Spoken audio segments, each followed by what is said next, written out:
Je suis Loïc Hamelin, je suis chef de projet au sein de la Direction Générale Exploitation chez SNCF Réseau, je coupe mon téléphone, à DGEX Solutions. Aujourd'hui, je vais vous présenter c'est mieux sans le masque. Je vais vous présenter le projet et l'outil grâce auquel on essaie de faire rentrer l'open source à la SNCF. Voilà, bon ça c'est pour la phrase d'introduction. Donc on va commencer par une expérience utilisateur. Je pense que tout le monde a pris le train. Vous êtes convaincus comme nous que le train c'est une bonne chose, de prendre le train c'est une bonne chose par rapport à la voiture. Vous faites un Lyon-Paris par exemple, ou Clermont-Ferrand-Paris au hasard. Et on arrive sur le quai, on cherche notre voiture, on monte dans le TGV où on a une place à attribuer et puis on se sent en sécurité, on ne se pose même pas la question, on file jusqu'à Paris et au bout de 2 heures en partant de Lyon, eh bien on est déjà à la gare de Lyon. Donc comme 2 milliards de voyageurs par an, il vous arrive de prendre un des 15 000 trains qui circulent chaque jour sur les 36 000 km de voies. Et sachant qu'en plus de ces trains de voyageurs, on a aussi des trains de fret qui transportent 88 millions de tonnes de fret par an. Alors comment on en est arrivé là? Comment on fait pour faire Paris-Lyon en 2 heures, Lyon-Paris en 2 heures? Ça implique quoi? Et d'abord, ce qu'il faut savoir, c'est que ça implique 10 ans de travail, 10 ans d'anticipation, 10 années pendant lesquelles on a une flopée de logiciels de conception et de simulation qui travaillent, avec des personnes évidemment qui les utilisent. On va analyser différents scénarios d'infrastructure, différents scénarios de services de transport. Et puis on fait des études quantitatives et qualitatives sur ces différents scénarios. Et généralement, ça aboutit à des investissements ferroviaires très lourds. Le ferroviaire, on ne sait pas compter en dessous du million d'euros, généralement. C'est un peu compliqué. Et puis, ça implique de nombreux acteurs, des autorités organisatrices de transport. Pour les Parisiens, c'est Île-de-France Mobilité ou le STIF. Ça peut être les régions dans le reste de la France. Voilà. Il y a des bureaux d'études qui travaillent, il y a d'autres entreprises ferroviaires que la SNCF. L'ouverture à la concurrence, elle ne date pas de ces dernières semaines, elle existe depuis déjà plusieurs années. Et puis il y a des gestionnaires d'infrastructures. Donc nous, SNCF Réseau, on est le principal en France, mais il y en a d'autres. Et puis il y a d'autres gestionnaires d'infrastructures européens. Voilà. Et tout ça, on manipule au final, on simule des scénarios et puis on décide d'évolution d'infrastructure ou de plan de transport et tout ça c'est financé par de l'argent public et par les citoyens. Donc 10 ans avant que le train ne roule, il y a de nombreuses études qu'on appelle des études d'exploitation qui auront été réalisées pour aider à prendre des décisions. On essaye que ces décisions soient le plus objectives possible et pour rendre le système ferroviaire sûr, performant et de notre point de vue rentable et attractif, évidemment. Or, les outils qu'on utilise actuellement pour réaliser ces études d'exploitation, ils sont fermés. Donc ils fonctionnent comme des boîtes noires, c'est un problème assez classique. Et il en existe une variété, un grand nombre d'outils propriétaires. Et généralement, ils ont été conçus pour répondre à une problématique spécifique d'un territoire. Ça peut être un outil espagnol, allemand, italien, français. Et ça répond aux spécificités de la nationalité de l'éditeur. Et on a souvent besoin de développement particulier pour le rendre compatible avec un nouveau système d'information, si on veut l'intégrer dans notre système d'information, si on veut permettre des échanges de données entre des applications. Donc le coût, comme je vous l'ai dit, en ferroviaire, on ne sait pas faire en dessous du million d'euros. Le coût des logiciels, il suit cette règle aussi. C'est généralement, je ne vais pas citer de nom, mais 1 million d'euros de licence par an pour un logiciel de simulation, c'est pas rare. Et donc, en plus, c'est des boîtes noires. Et les résultats, ce qui sort de ces boîtes noires, on ne sait pas trop, en fait, parce qu'on ne maîtrise pas ce qu'il y a à l'intérieur. Donc, je vous rappelle, on prend des décisions d'investissement à plusieurs dizaines de millions d'euros, voire centaines de millions d'euros avec des produits de sortie de boîtes noires, avec des résultats qui sont ni comparables, ni auditables. Et les conclusions, des fois, elles sont parfois même antinomiques. Un logiciel va donner un résultat, un autre va donner un autre résultat. Donc, le problème, c'est comment on fait pour savoir si, quel est le meilleur choix d'investissement ou est-ce que les meilleurs choix d'investissement ont été faits. Comment savoir s'il n'y a pas une meilleure solution, moins coûteuse, plus performante. Après tout, comment on peut être sûr que Paris-Lyon ne pourrait pas se faire en 1h30 ? Bon, là, je vais révéler un secret. Non, c'est pas possible actuellement, mais voilà. Donc ça restera 2 heures pour un petit moment. Et on pourrait très bien imaginer des solutions qui respectent mieux l'environnement, avec un tracé plus respectueux de la nature et plus économique. En bref, en tant que financeur ou simple citoyen, comment savoir si mon argent est utilisé à bon escient ? Si je n'ai pas les moyens de comprendre ou je n'ai pas le droit de regard sur ce qui est fait avec mon argent. C'est là qu'on pense que l'open source a son rôle à jouer, parce qu'en effet, l'open source répond en partie à des problématiques. En particulier, l'open source y répond à des enjeux d'ordre politique, économique, technique et même énergétique, ou environnementaux, selon... politique, parce qu'il répond aux besoins de transparence. On a besoin d'expliquer ce qu'on fait. On a besoin que ce qu'on produit comme résultat, comme plan de transport, ce soit transparent, compréhensible et explicable, que chacun puisse le vérifier. On a besoin d'uniformiser, parce que les standards actuellement dans le ferroviaire, ils peinent à s'imposer dans le secteur. Donc chaque logiciel a son standard, on n'arrive pas à uniformiser tout ça. L'open source, ça répond à un enjeu économique. Je ne parle pas de réduction de coût des licences, enfin, c'est pas ça ce qui nous intéresse, c'est parce que si on fait de l'open source et si tout le monde se penche sur la question, on peut avoir une meilleure utilisation du réseau qui permettra de réduire les coûts d'exploitation et de possession du réseau. Parce qu'encore une fois, l'objectif, c'est de rendre le monde ferré encore plus attractif. L'open source répond aussi à des enjeux techniques parce que le partage permet l'évolution. Si on publie le code et que tout le monde regarde, on peut le maintenir, on peut le faire évoluer. Et enfin, au niveau environnement ou énergie, on peut accélérer avec l'open source, on pense qu'on peut accélérer la transition énergétique en valorisant le transport ferroviaire.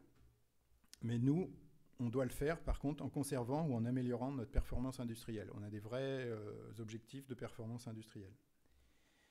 Et enfin, notre dernier argument qui tient pour l'open source et qui tient dans la loi de Bill Joy, je ne sais pas si elle est connue, mais en gros, ça dit que qui que vous soyez, Google, Amazon, tout ce que vous voulez, ou même Deject Solutions, aussi fort où oui, Google et Deject Solutions dans la même phrase, c'est possible.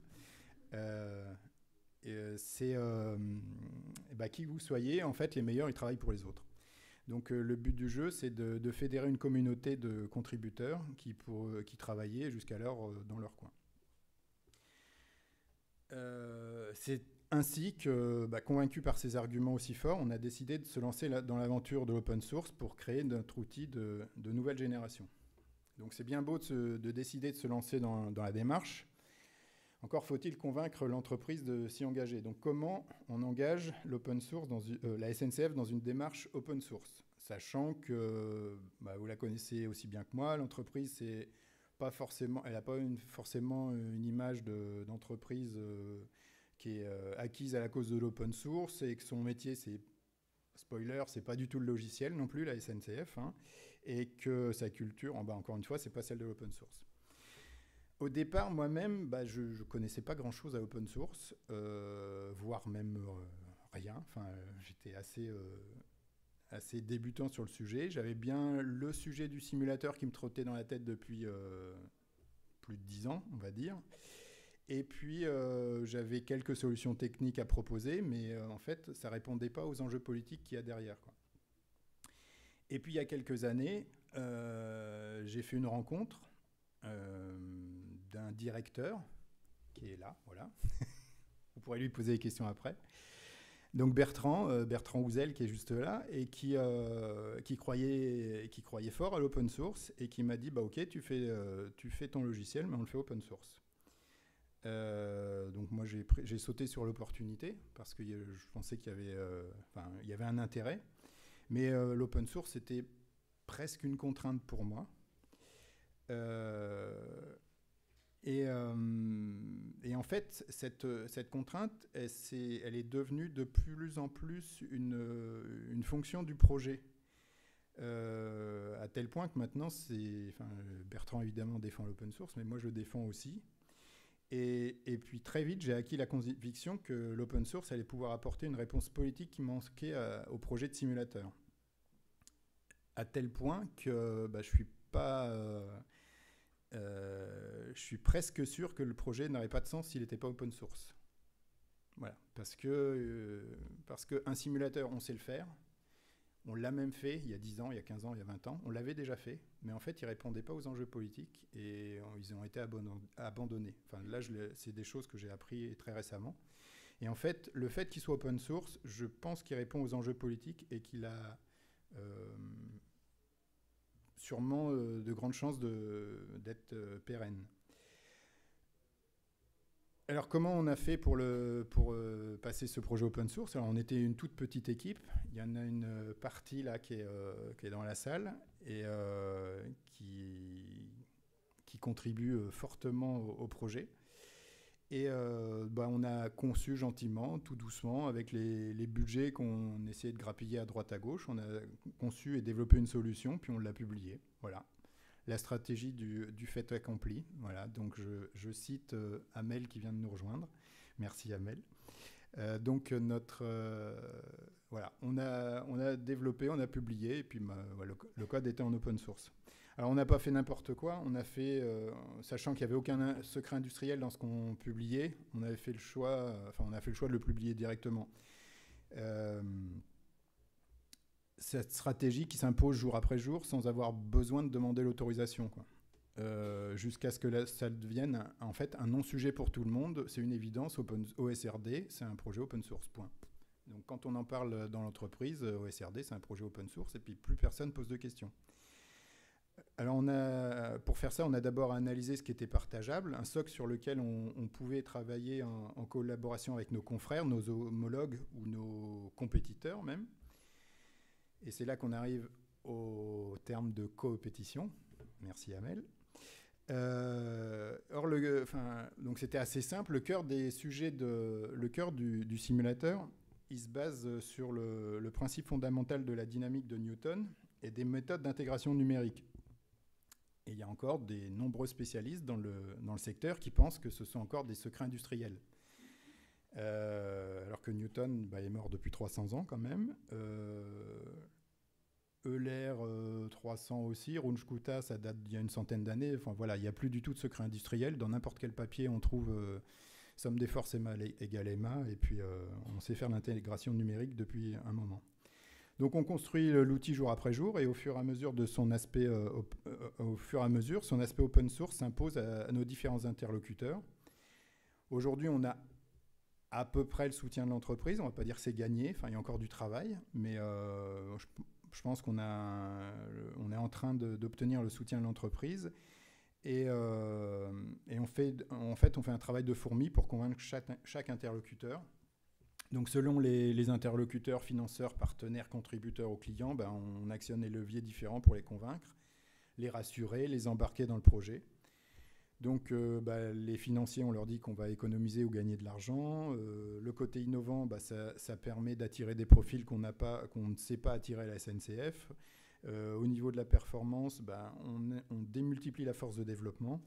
Puis au niveau politique, encore une fois, on restaure la confiance auprès des partenaires et des citoyens. Voilà. Donc depuis le début, je vous parle d'OSRD. Qu'est-ce que c'est OSRD quand même? Parce que ça veut dire Open Source Railway Designer. Et d'abord, il faut avoir l'idée que c'est un outil qui est en construction, comme les projets open source. Enfin, on ne l'a pas livré, clé en main, et puis on a juste à le télécharger et l'utiliser. Il est encore en construction. On a commencé à le publier il y a 1 an. Il a pas mal évolué, on arrive à des trucs qui sont assez intéressants maintenant, puis il va évoluer encore beaucoup dans les mois et les années à venir. Et puis j'espère qu'il évoluera aussi grâce aux contributions externes, qu'on ne sera pas tout seul à le développer. Donc comme j'ai expliqué, on utilise la physique de Newton pour décrire le mouvement d'un train et être capable de de calculer des horaires entre deux gares, par exemple. On fait un Paris-Marseille, on a une description fine de l'infrastructure avec les longueurs, les pentes, les rampes, les rayons de courbure, les vitesses limites. On a la capacité du matériel roulant à accélérer. On a des caractéristiques dynamiques, de résistance à l'avancement, des frottements. On met tout ça dans somme des forces égale Emma, encore une fois, et on est capable... Alors les physiciens, ils sont dans 4e rang. Là, si vous avez des questions précises sur les formules, vous leur poserez après. Et on a le résultat du temps de parcours. Merci, je vois le signe, j'arrive. Et on a le temps de parcours entre Paris et Marseille. On est capable de le faire comme ça 10 ans à l'avance. Donc OSRD, c'est un outil de nouvelle génération et de simulation pour la conception ferroviaire. Donc on a 6 modules d'infrastructure, de matériel roulant, de grille horaire, de simulation. J'en oublie 2, c'est pas grave. Et pour faire toutes les études qu'on fait, je vous rappelle, 10 ans avant, des études de grille horaire, de débit, de dimensionnement d'infrastructure, d'exploitabilité, de stabilité même des plans de transport, avant qu'il y ait des perturbations en opérationnel. En fait, on teste ça et on regarde si le plan de transport est capable de résister.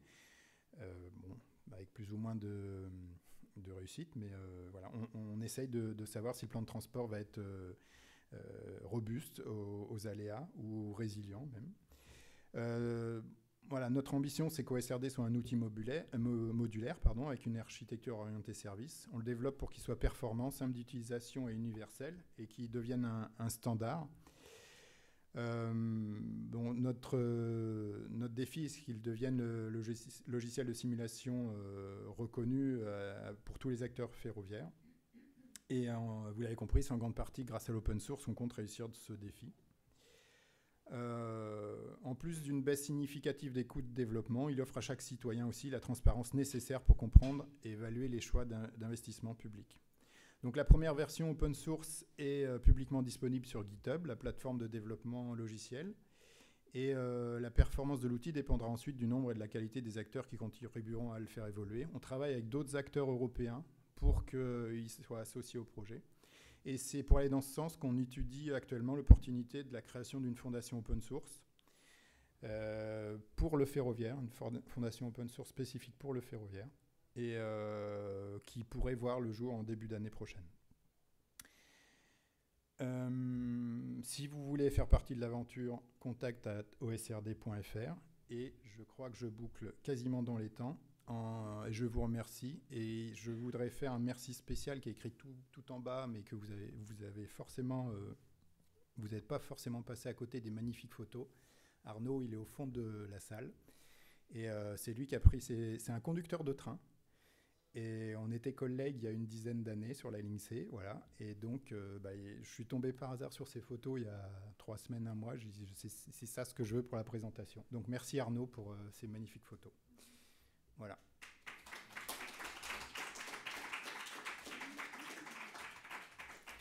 Alors, on a 2 minutes de questions. Voilà. C'est pas mal. On est large. Allons-y, envoyez la purée. S'il n'y a pas de questions, c'est pas grave. Hein. Moi j'en ai, moi t'inquiète. Ah, t'en as? Bah vas-y, je t'en prie. Si, il y a une question là. Ah, voilà. Non, Amel, c'est pas du jeu. Alors, Loïc, j'ai une question. Donc, tu parles de formules et de choses qui ont 300 ans, plus vraiment de secret industriel. Néanmoins, il y a des acteurs qui se font de l'argent dessus. Il y a des éditeurs qui proposent des solutions autour de tout ça. Que vont devenir que fais-tu de cet écosystème d'éditeurs auquel avenir tu leur prévois, tu leur prédis Alors c'est vache parce qu'on n'avait pas révisé cette question-là. Non, on n'avait pas révisé. Moi, j'ai pas envie de les tuer. Ils apportent, ils ont un savoir-faire. On a choisi une licence qui permet à chaque éditeur de développer, d'amener sa plus-value sur le socle. On a un socle, encore une fois, qui, à mon sens, n'apporte pas une valeur énorme, mais qui est le cœur du logiciel de simulation. C'est le calcul du temps de parcours avec l'intégration numérique. C'est un peu chiant à développer, enfin, ça, on ne vous dira pas le contraire, mais par contre, il n'y a pas de secret industriel. Par contre, et ça, on n'a pas envie de le payer, et tout le monde, au niveau mondial, on utilise le même socle de calcul. Donc ça, on se le partage, on contribue là-dessus tous, et par contre, il y a un éditeur qui est capable d'apporter des solutions innovantes, qui apportent de la valeur, avec la licence LGPLV, non, aucun des... Merci du soutien. Enfin, on a une LGPL quelque chose. V2, hein. Ouais. En fait, ça permet justement que chaque éditeur puisse apporter de la valeur au logiciel en ayant le cœur qui est identique pour tous les logiciels. On va attendre une dernière petite question.